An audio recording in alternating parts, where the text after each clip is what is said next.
We are excited to introduce you to JetEngine 3.6, and in today's overview, I will walk you through the recent changes and show you some cool new features. If you are new to our channel, consider subscribing and don't forget to push the notification bell. And this is Julia from Crocoblock, and now let's get started.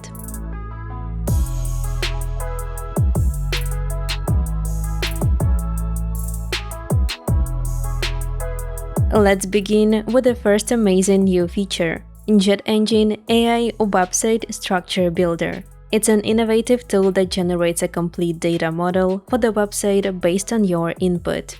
And this tool is useful for both beginners and experienced JetEngine users, and it addresses common challenges in using JetEngine features correctly.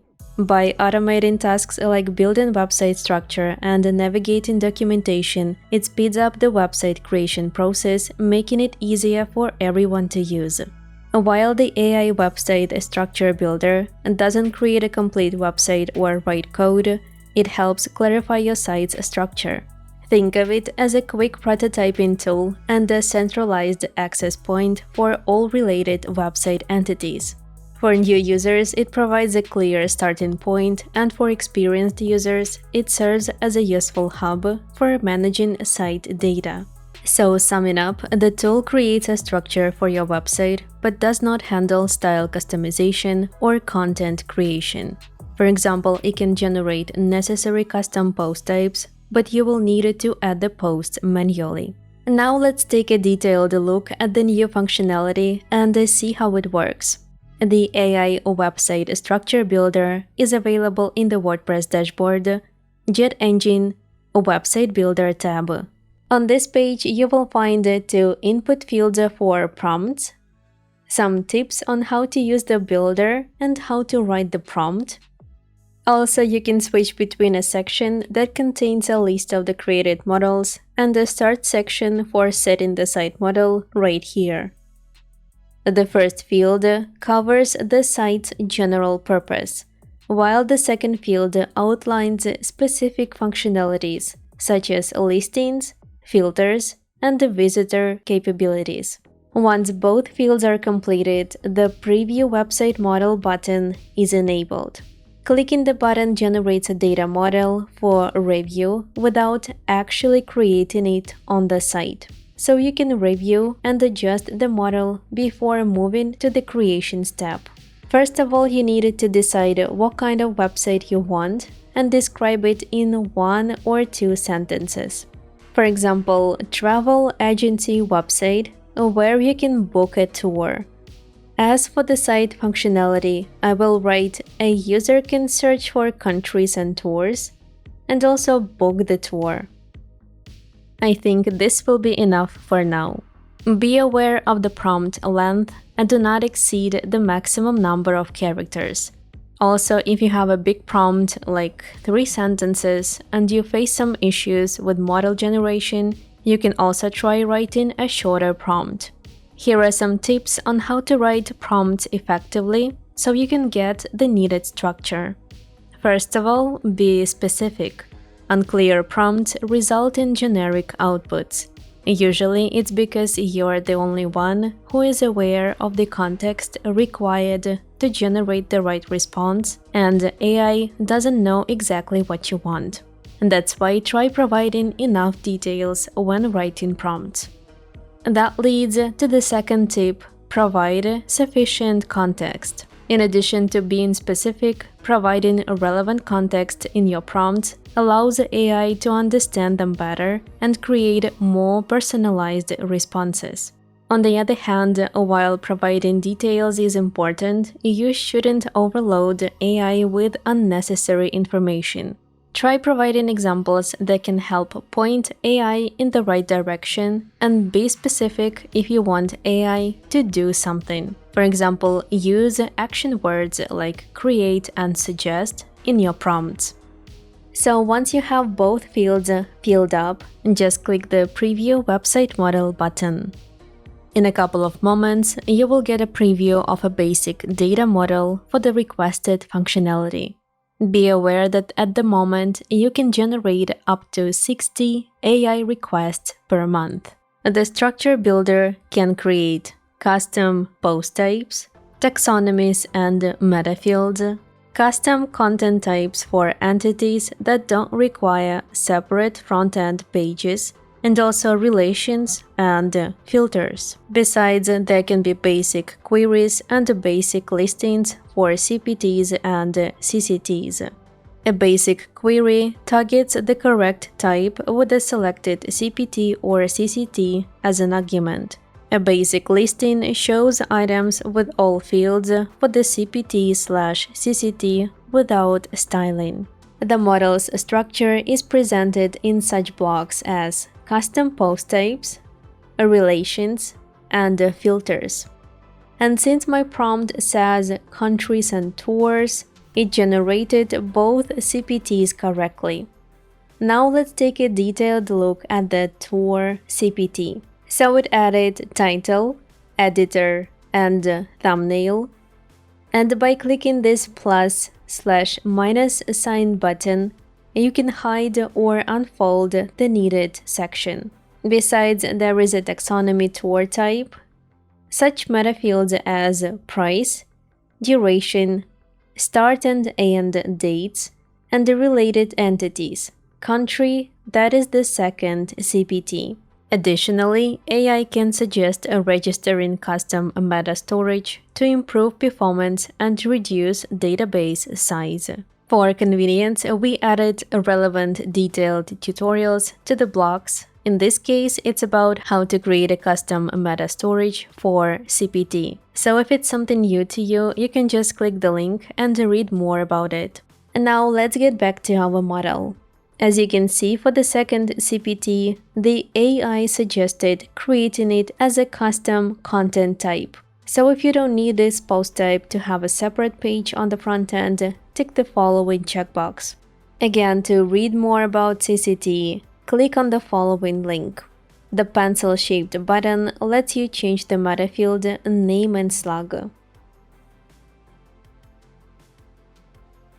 Also, if you think that the model has the data you don't need, you can easily delete it, as well as delete the whole block. The model even includes a booking CPT because I mentioned that in the prompt. I already checked the filters and I'm okay with the suggested ones. And there are also 3 relations, and I think I'm gonna delete this last one. If the model needs adjustments, you can alter the prompts and then press the Regenerate Website Model button. If the generated model fits your needs, scroll to the bottom of the page. Tick the following checkbox that says, I understand that by clicking Create a Website Model, all described entities will be physically created on my website, because for now, it's just a preview. If you refresh the page without actually creating a model, the generated structure won't be saved. Now the Create Website Model button is active, so let's press it. When entities are added to the website, you will be redirected to the page with the model structure information. Here you will be able to revise the entities and also change the model name. Just don't forget to save it by pressing the Update button. Post Types section contains such controls. Edit button that redirects to the CPT editing page, where the settings can be modified and meta fields added. Add a post that redirects to the WordPress dashboard's CPT tab, where new posts can be added. Query control navigates to the custom query editing page created for the post type. In the General Settings section, it has the name and the post query type set. In the Post Query section, in the General type, the corresponding post type is selected. All settings can be customized according to the needs. Base listing redirect to the listing item editing page with the dynamic widgets or blocks or elements that displays post and meta field data. By the way, to set up the views, you can go to the JetEngine dashboard, proceed to Performance tab, and turn on and off the needed ones. Taxonomies section includes such controls: Edit, a button that transfers to the custom taxonomy editing page, where the settings can be modified and meta fields added. Add/edit terms navigates to the page where terms for the custom taxonomy can be created or edited. This page already contains several terms generated with AI. Relations contains such controls as Edit that redirects to the relation editing page where the settings can be altered. As you can notice, the parent and the child objects are set correctly based on the created post types. Parent items and the children items controls forward to the pages where the parent and the children items can be adjusted. Filters contains the list of the generated filters. Clicking the Edit button guides you to the filter editing page, allowing you to observe and change its settings. Moreover, the structure builder correctly chooses the filter type, for example, a range filter type for price, and the select filter type for country filter. Under each entities section, you will find the tutorials for individual entities and the recommended tutorials for further steps to assist you. And the last block contains the prompts used for this model. At this point, my website is almost ready, and all that is left is to fill it with pages and content, add the widget to the listings, and it is done. Let's create a new model with different parameters. For that, I will click New Model and ask AI to create a structure model for a personal website, let's say for a photographer. At this time, I will write more detailed prompts. As for functionality, I will specify that I need 2 CPTs for photos and services, with gallery, price and location meta fields, relevant taxonomies, and filters. Great! I like the structure and it has everything I need.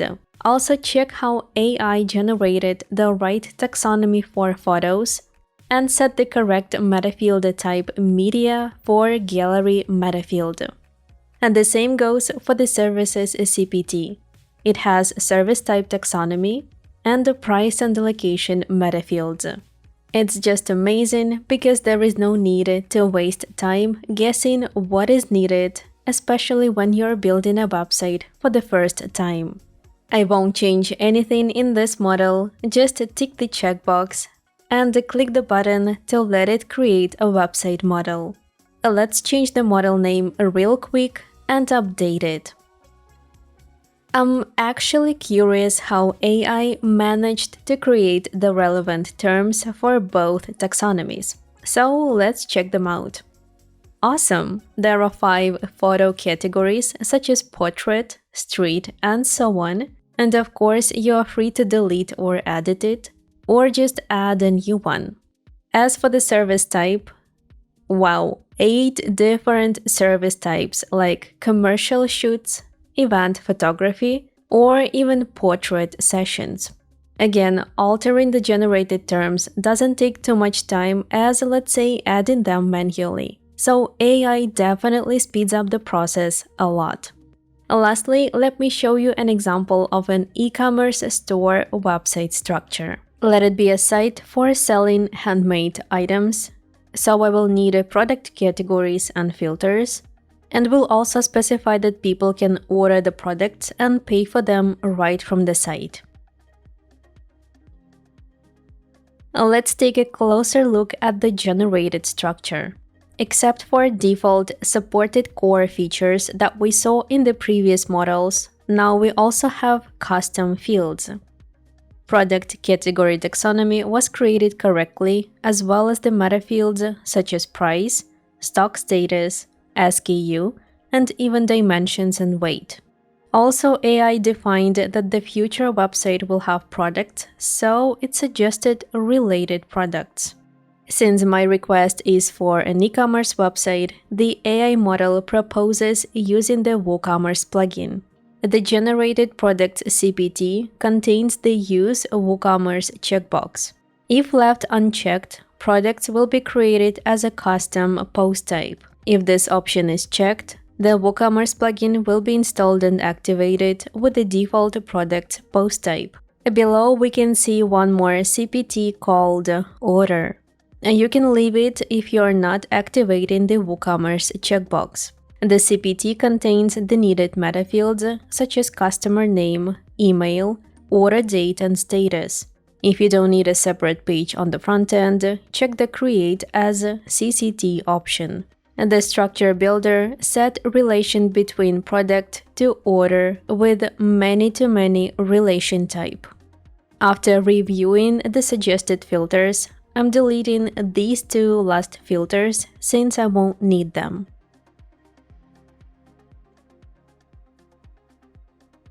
The new website model has a new section, a WooCommerce, that has such controls: a dashboard that redirects to the WooCommerce dashboard, and a go-to product control that transfers to the WooCommerce default product post type, where new products can be created. AI created such categories, and they absolutely suit the given site description.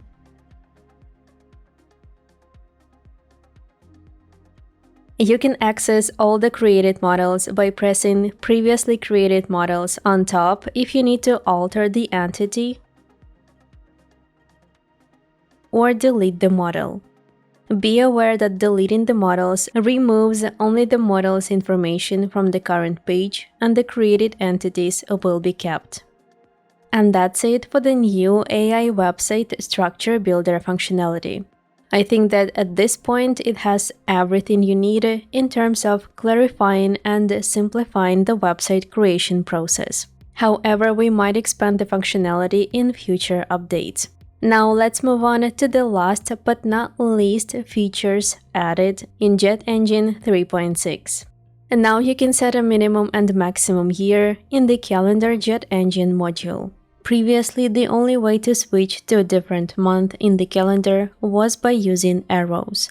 This was not convenient if you needed to go many years and months back and forth. To solve this, a new setting called Allow Date Select was added to the dynamic calendar widget. When enabled, the calendar header becomes clickable, and the drop-down with the Select menu appears, allowing you to choose the desired month or year. Moreover, Allow Date Select also lets you set minimum and maximum select years to limit the year selection. Another new feature is quick query editing for listings on the front end. When you hover over a widget or a block containing a query, the Edit Query button, visible only to the admins, will appear in the top right corner. After clicking this button, the pop-up opens where you can edit the query. We've added a new control type called Rich Text for components. For each builder where a component instance is used, this control is added through the corresponding control type for that builder. In Bricks and Elementor, these controls appear similarly. However, things are more complex for the block editor, as this type of control is only supported within the main editor canvas, not in the sidebar. So we've created a custom solution. Only an Edit HTML button is available for sidebar rich text controls. When clicked, the component content in the editor canvas is replaced with the control-specific content for advanced editing. Once you click Done, the main component returns with the applied control settings. And now you can drag and drop related items to change their order on the back end, and the changes will be reflected on the front end. Each time it is needed to set a new order of items in the database, it will use a lot of server resources and could cause user experience problems. So after reordering items, you will need to manually confirm reordering, and after this, the new order will be written into the database. In case you are passing a list of IDs as an argument to a query builder, you needed to specify in the sorting settings of the corresponding query to order the results according to the sequence of IDs in the provided option. The settings and sorting options vary for each query type, and for further assistance, check the update notes or the relevant guides in our knowledge base. And this is it for today's overview. I hope you're as excited about these new features as I am. We would love to hear your thoughts, so be sure to drop a comment below and let us know which features you're most excited to try out. And don't forget to update the plugin to experience all the latest functionality for yourself. If you enjoyed this video, make sure to like, subscribe, and hit the notification bell so you'll never miss an update. Thank you so much for watching, and I'll see you in the next one.